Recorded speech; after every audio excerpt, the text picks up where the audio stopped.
When to have windows cleaned. Clean windows have benefits like improved air quality, energy efficiency, and aesthetic appeal.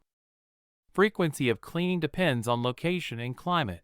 High pollution areas require cleaning every 6 to 12 months, while low pollution areas need it once a year.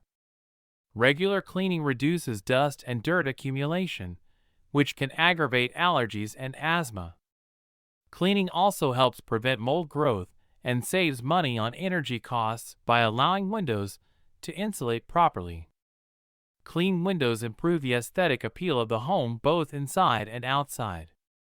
Regular window cleaning is an important part of home maintenance that should not be overlooked.